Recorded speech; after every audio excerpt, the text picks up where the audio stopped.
এই গৰমৰ পৰা অকণমান সকাহ পাব। গতিকে সকলো সামৰি পেলাই আমি আবেদন জনাইছোঁ, নিবেদন জনাইছোঁ, আমাক যাতে এই দাবী আমাৰ চৰকাৰে যেন আলোচনা কৰি মানি লয়। ধন্যবাদ। নমস্কাৰ বন্ধু বান্ধৱীসকল, সকলোকে পুনৰবাৰ মোৰ আজি অন্য এটা ভিডিঅ'লৈ স্বাগতম জনাইছোঁ। আজি আমাৰ উঠা একো নহয়, আমাৰ আজি কেন্দ্ৰ মিটিং আছে ইয়াত, আৰু কেন্দ্ৰ মিটিঙত আমাৰ সকলো কেন্দ্ৰৰ আমাৰ বান্ধৱীসকল গোট খাইছে। বান্ধৱীসকলৰ লগত আলোচনা কৰি আছোঁ যে গৰম বন্ধৰ বিষয়ে আমাৰ গৰম বন্ধটো সঁচাকৈ বৰ প্ৰয়োজন হৈ পৰিছে, আৰু সকলোৰে মতামত লৈছোঁ। সকলোৱে কৈছে গৰম বন্ধ লাগে, হয় সকলোকে লাগে, কিন্তু সকলোৱে সহযোগ কৰিব লাগিব, তেতিয়াহে আমি সফল হ'ব পাৰিম। আৰু আমাৰ ইতিমধ্যে এই বিষয়টো আমাৰ সমাজ কল্যাণ মন্ত্ৰী মহোদয়াৰ কাণত পৰিছেগৈ। গৰম বন্ধৰ ওপৰত বিবেচনা কৰি অতি সোনকালে আমাক সিদ্ধান্তটো দিম বুলি কৈছে। আমি খুব সন্তোষ পাইছোঁ শুনি, কিন্তু আমি এতিয়া গৰম বন্ধৰ ওপৰতে আলোচনা হৈ আছে। আমাৰ পইচা উঠাই আছে, কাৰণ আমাৰ খৰচ আছে। গৰম বন্ধ বুলি কওঁতেতো নহ'ব, আমি সাংবাদিকৰ লগত যোগাযোগ কৰিব লাগিব, আৰু বিভিন্ন ধৰণৰ খৰচো হয়। সেইকাৰণে আমি আমাৰ ভিতৰত আলোচনা বিলোচনাবিলাক হৈ আছে, আৰু দেখুৱাই দিম আপোনালোকক অকণমান ভিতৰৰ পৰিৱেশবিলাক। সেইবিলাক গৰম, ইমান বেছি গৰম। কেন্দ্ৰ সভা ধুনীয়াকৈ আহিছোঁ, আৰু কেন্দ্ৰ সভাৰ অকণমান দৃশ্য আমাৰ ভিতৰৰ বাইদেউহঁতে কি কয় গৰম বন্ধৰ ওপৰত আলোচনা কৰিব। খুৰী কওকচোন, আমাৰ গৰম বন্ধটো শুনিবা কোৱা। গৰম বন্ধটো আমাৰ যে লাগে, আমাক গৰম বন্ধ লাগে। ইমান গৰম, সৰু ল'ৰা ছোৱালীবিলাকৰ কাৰণে ইমান গৰম। ফেন নাই আমাৰ ৰুমবিলাকত, গৰমৰ কোবত মানুহ বহিব নোৱাৰে। আৰু সৰু ল'ৰা ছোৱালীবিলাকৰ কাৰণে গৰম বন্ধ লাগে কি, ডাঙৰ ল'ৰা ছোৱালীৰ কাৰণেহে গৰম বন্ধ লাগে নেকি? সৰু ল'ৰা ছোৱালীৰ কাৰণে গৰম বন্ধ নালাগে নেকি?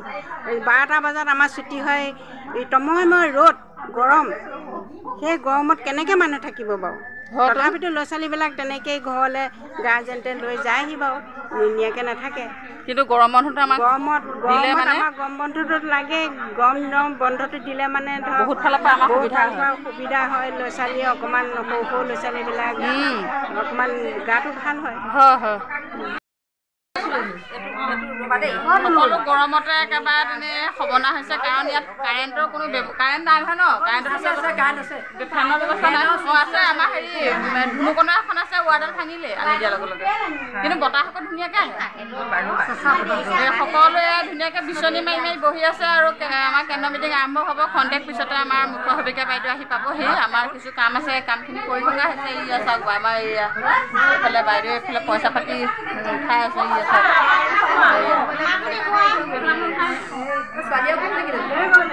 এইফালে সেইজনী লক্ষ্মীমণি আছে, লক্ষ্মীমণি কিবা ক'বা নে? এতিয়া আমাৰ অসমৰ বিভিন্ন প্ৰান্তৰ পৰা গৰম বন্ধৰ ওপৰত সকলোৱে কৈ আছে যে গৰম বন্ধ লাগে। গতিকে আমাৰ চাৰ্কুলৰ পৰা আমাৰ বান্ধৱীসকলেও কৈ আছে গৰম বন্ধ লাগে। গতিকে আপোনালোকে নিজে কওকচোন, আমাৰ গৰম বন্ধটো কিমান প্ৰয়োজন? গৰম বন্ধটো আমাৰ অতিকৈ প্ৰয়োজন, কাৰণ গৰম অকল হাইস্কুল বা LP স্কুল, ME স্কুল এইসকলৰ ছাত্ৰ ছাত্ৰী আৰু শিক্ষকৰ কাৰণেই যে গৰম, সেইটো নহয়। আমাৰ গাতো গৰম লাগে। আমাক কিয় সকলো ক্ষেত্ৰতে চৰকাৰে ইমান হাৰাশাস্তি দি আহিছে, অৱহেলিত কৰিছে? কাৰণ আমাৰ কণ শিশুসকলৰ গাত বেছি গৰম, বেছি মানে সাৱধানে ৰাখিব লাগে, আৰু তাৰ কাৰণে চৰকাৰে গৰম বন্ধ দিছেই। গতিকে আমাক ইমান খটুৱাব নালাগে নহয়। আৰু এই গৰম বন্ধটোত আমাক শিশু খাদ্য আমালৈ আমন্ত্ৰিত কৰিছে। গতিকে গৰম বন্ধৰ দিনকেইটা আমাকো পালিবলৈ দিয়ক, মই অনুৰোধ জনাইছোঁ চৰকাৰক। গতিকে গৰম বন্ধ আমাকো লাগে, আৰু আমি গৰম বন্ধ বিচাৰিছোঁ। আপোনালোকৰ ওচৰত গৰম বন্ধটো আমি বিচাৰি অনুৰোধ জনাইছোঁ। গতিকে আমাক গৰম বন্ধ লাগে, সেয়েহে মই আপোনালোকক জনাইছোঁ। হয়, আমাৰ গৰম বন্ধৰ কাৰণে সকলোৱে মাত মাতিছে, কাৰণ গৰম বন্ধটো অকল ডাঙৰখিনিৰ কাৰণে নহয়, একেবাৰে কণ শিশুৰ কাৰণেহে বেছি চিন্তা কৰিব লাগে চৰকাৰে। কাৰণ কোনো ক্ষেত্ৰতে কণ শিশু মানে সোনকালে আক্ৰান্ত হ'ব পাৰে।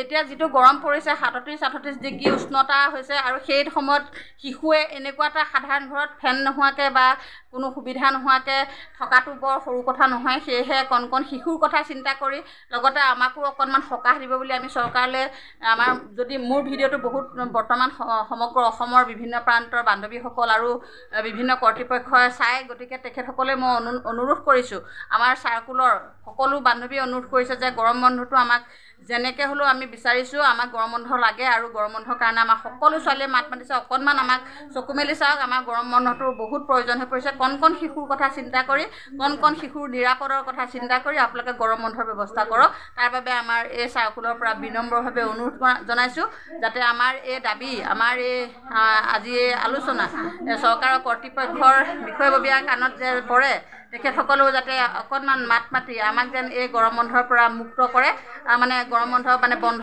দি পেলাই আমাক অকণমান সকাহ দিয়ে আৰু এই গৰম বন্ধৰ কাৰণে অংগনবাড়ী কৰ্মী সহায়িকা বিভিন্ন ধৰণৰ সুবিধাত পাব যিহেতু পথাৰৰ দিন খেতিৰ দিন এইকেইটা দিনতে যদি খেতিকণ আমাৰ কৰ্মী সহায়িকাসকলে চপাবলৈ সুবিধা পায় ৰুবলৈ সুবিধা পায় তাতকৈ ডাঙৰ কথা নহয় কাৰণ আমাৰ কৰ্মী সহায়িকাসকলে 500 টকা সেই পইচা দি পেলাই ৰোৱনী লগোৱাৰ আমাৰ কেপাচিটি কাৰোৱেই নাই গতিকে এইটো আমি এটা আমাৰ ফালৰ পৰা আমি বিনম্ৰভাৱে অনুৰোধ কৰিছোঁ কাৰণ খেতিটো নহ'লে ধানকেইটা যদি আমি সময়মতে ৰুব নোৱাৰোঁ তেতিয়াহ'লে আমাৰ জীৱনত আমি খাদ্যমুঠি যদি আমি গোটাব নোৱাৰোঁ সময়মতে কেতিয়াও আমি পেটটো বান্ধি পাৰিম তললৈ পেলাই থ'ব নোৱাৰোঁ সেয়েহে আমাৰ এই সময়টোতে আমি চৰকাৰলৈ অনুৰোধ কৰিছোঁ খেতি পথাৰকণো আমাৰ সুবিধা হ'ব আৰু আমাৰ গোটেই মাহটো আমাৰ এই শাওণৰ মাহটোৱে হওক বা আহাৰৰ মাহটোৱে হওক আমি খেতিকণো চপাব পাৰিম কৰিব পাৰিম আৰু আমাৰ শিশুসকলো এই গৰমৰ পৰা অকণমান সকাহ পাব গতিকে সকলো সামৰি পেলাই আমি আবেদন জনাইছোঁ নিবেদন জনাইছোঁ আমাক যাতে এই দাবী আমাৰ চৰকাৰে যেন আলোচনা কৰি মানি লয় ধন্যবাদ